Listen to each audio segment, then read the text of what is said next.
What's up? It's your girl Blissfully Dope. And I decided to jump on because I have something I feel like I need to talk to you guys about. So, we're all family, right? And we can talk about certain things. Well, this thing I'm talking about is extremely close to me. Actually, it's about me. So, let me just jump into it. It's mental health. Yes, it is mental health.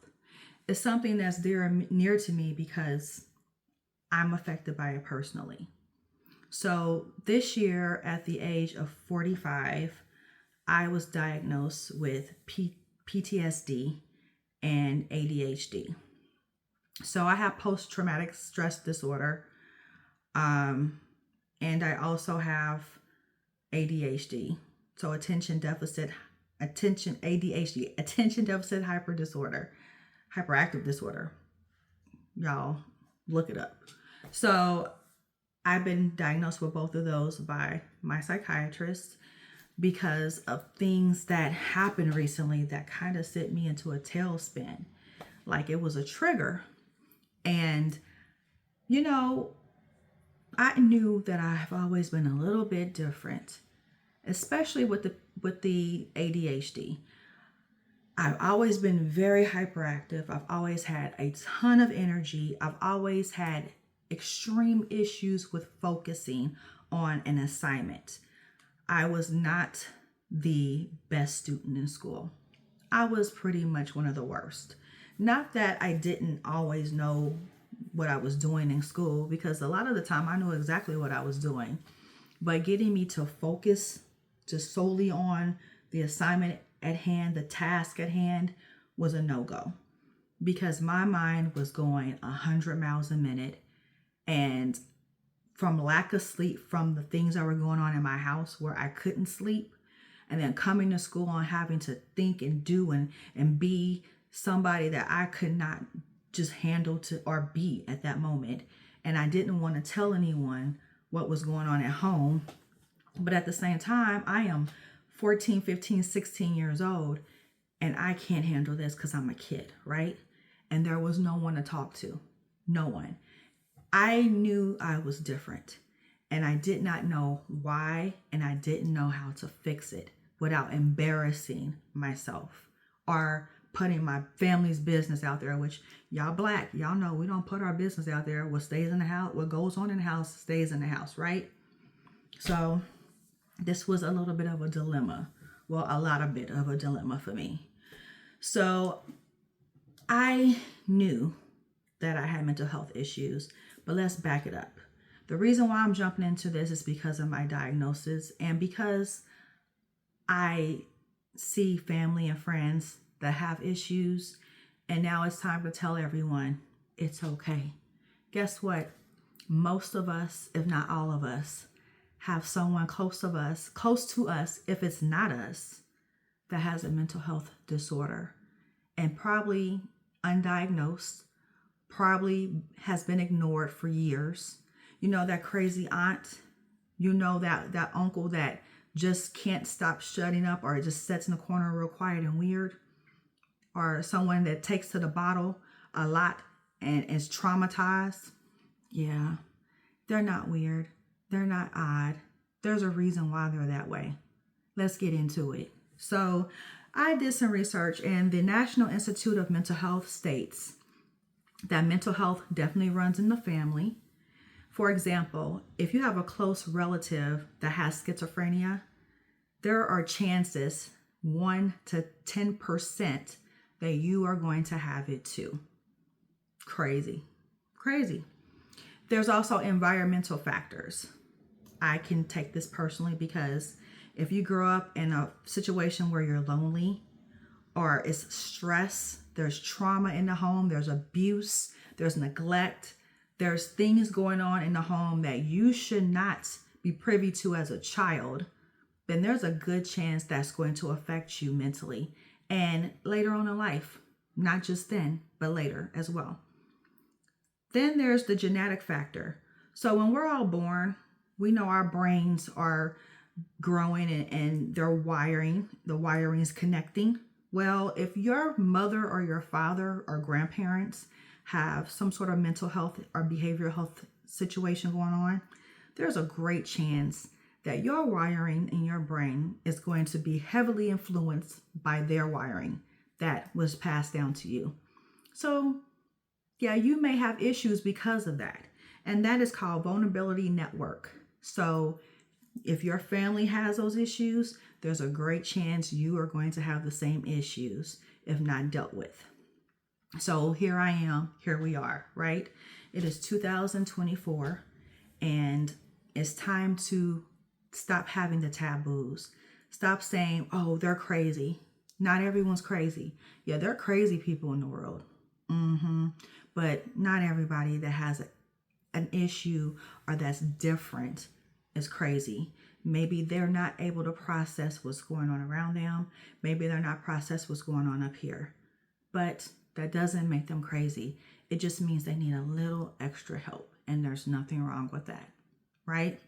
So why I'm talking about this is because there's things that I've known about myself for years. I could not tell anyone in my family because no one understood me. Like, you couldn't go up to like my mom or my grandmother and say, I feel like I'm crazy. I feel like something's wrong with me. I feel like I am different from everyone around me. Because my grandmother would have said, you are different. And that's wonderful. You don't want to be like them. And my mom would have been like, and what you want me to do about it? Go do something. Go find something to do. That's the answer or the response I would have got. Not knocking them because they are different people now. But at that time, when you don't know any better, you can't do any better, right? So there was no one I could go to. I couldn't go to my friends. I am never doing that. I mean, that was my first thought back then. Like, why would I embarrass myself and be rejected on purpose? You know, there was no one who understood me. And I realized that at a very young age that I had this energy and this mind that never turned off. It was on constantly. It was running like an engine constantly. Well, people will say, well, your brain's supposed to run. Not like this. Not where there's like 15, 20 things going on at once and you can't focus on any of them. There was a situation, y'all, where I went to the beauty shop. Now, this is in the 90s, and y'all know if you went to a black beauty shop to get your hair done, number one, you can get there at 7. You're not leaving until 4 or 5. If you were a family member and your family was the beautician, you really weren't leaving until that person left. You were leaving home with them. So that means you were waiting until all the paying customers paid and got their hair done, right? So happened to be one Saturday morning, I got in at 7 to the beauty shop. My cousin was like, I got like 6 customers in front of you that's paying. You're going to have to wait. You need to go help out and do something. The building that we were in with the beauty shop was a medical building. So there were multiple businesses in this building. They made us young kids set out in the main lobby of the building because paying customers got the beauty shop lobby. So I don't know what happened in that moment, but I felt my brain being weird. Like my thinking was off. I jumped up and ran all the way through this medical building, and any door that was open, I was throwing stuff on the floor. I was ruining this medical building. I really hope the statute of limitations is up. And I was doing the most. It was insane. I don't know why I did it to this day, but I did it. And I remember my cousin being there because her mom was my beautician. And she was like, what is wrong with you? Why are you doing this? Why do you do this? And my answer was, I don't know. It's something in me that I have to do it. I have to do this. I have to get it out. If I don't, I'm going to scream. That's the first time I knew I was a lot different. And then later on in life, I lived in a household with my mom later that was not at all healthy in any way. It was toxic. It was traumatic. It was all the things that no kid should have to go through. And those are things that happen, and things have changed now between my mother. She's a beautiful human being and she's better, she's well, but at the time she was not. And let's be honest, I feel like we always want to keep secrets, but when we tell the truth, that's when the healing starts. So this is my truth. This is what I know happened because I lived it, right? So I had to be in a abusive environment when it came to my mother and the men she chose to have in her life that were not me and my sister's fathers. So it led for very stressful situations where I felt like I had to protect my mother and my sisters. And then in some situations, I had to defend myself from my own mother because she would snap. She was not mentally healthy. And she did other things to try to relieve her issues with mental health that made her situation worse and made our situations worse. So with that, it was a hectic life. And so all I know is when I would go to school, I was supposed to focus. I was supposed to be a scholar. I was supposed to be doing my work. And none of that was going on because I was tired. I was drained. I had nothing. I had nothing to give because I had given everything the night before, stopping my mom from being hit, trying to protect my sisters from people who were predators, trying to help to protect myself from people who were predators, just being cursed out and just going back and forth with the abuse that was verbal. And I had to go to school and couldn't tell anybody about this because I knew what would happen. So I would go to school and I was trying to process this. I was trying to do my work. I was trying to be, a normal kid and have friends. And I would get to school some days and I would not talk. I wouldn't talk to anyone for days. It would be a week and I would not say 2 words to anyone, to the fact that my teachers were like, "Are you okay? Like, are you on something?" No, I would never do that because I see what it does to my mom. So I would never do that. But I couldn't process my life and my environment. So I would just go mute. And my friends at the time would try to talk to me. I would get on the bus. They would ride the bus with me. And I wouldn't say 2 words to them. They would just talk and they would talk to me and I would just ignore them. They would be right here. They could be sitting right next to me, talking in my face. And I would just look straight ahead like I had blinders on. I couldn't see them. And I ignored them on purpose because I needed quiet. I couldn't control the quiet at home, but I can control it at school. I can control it from other people. I chose to tune them out because I couldn't do it at home. And that's when I knew something was wrong with me, because then right after I had given them the silent treatment for like 4 or 5 days, I would go back to school and pretend nothing ever happened. I was like, "Hey, what's up?" I'm listening to what they're saying to me when they're trying to talk to me when I'm not talking. So I remember, and I would just start the conversation with that. And they were like, "What is wrong with you?" And I'm like, "Nothing. What's wrong with you?" It was insane. But that's at that moment I knew I have an issue and I don't know what it is. And I dare not tell anyone about it because they're going to think I'm crazy, even though they probably already thought I was crazy.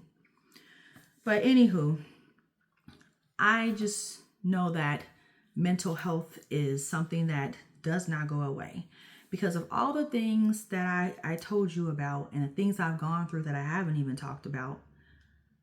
Everything's been fine. I've been living as a pretty successful woman, grown woman. I've raised my daughter.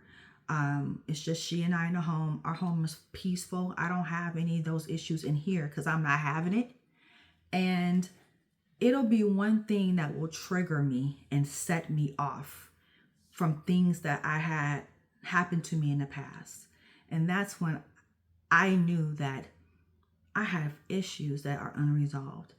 And believe it or not, they've gotten worse with my age. And you can be distracted from it. You can ignore it, especially in your younger years, because you have so much going on. You're learning, you're growing, you're trying to do things. But when things settle down and get more quiet, that's when it'll come and slap you in your face.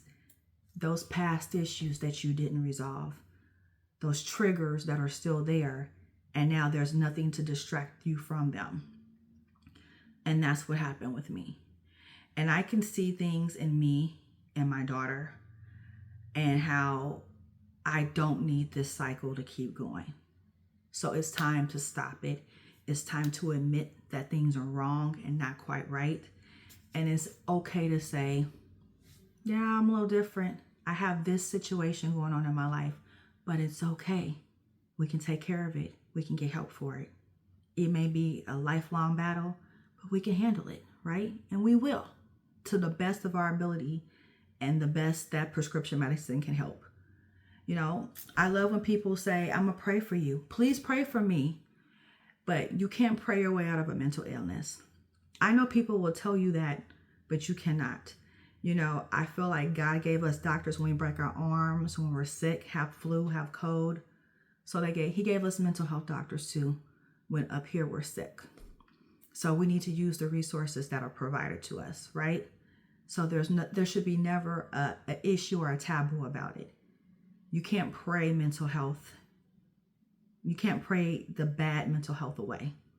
You can't do that. That does not work. It doesn't exist that way. It doesn't work that way. Just like you can't pray a broken bone to heal. I mean, you can pray for the person to have relief, but the bone is still going to be broken, right? So you have to actually take action to get it fixed. So with that, what I will say is I want everyone to go out and get the help they need. I have friends and acquaintances that have mental health issues. Some of them know about their mental health issues and they're dealing with them appropriately the way they need to deal with them. Some still have some issues and don't understand that their mental health affects not just them, but everyone around them. And sometimes people don't want to admit to it. And what do you do in that situation? You love them. I love my friends. I love the people that are close to me. But I also know that I can't let you project your mental health onto me because I have my own mental health issues and I'm not going to do that to you. So I will suggest maybe you should go see a counselor. Maybe you need to be on some prescription medication for it. Maybe you need to relieve yourself from whatever is triggering these issues for you.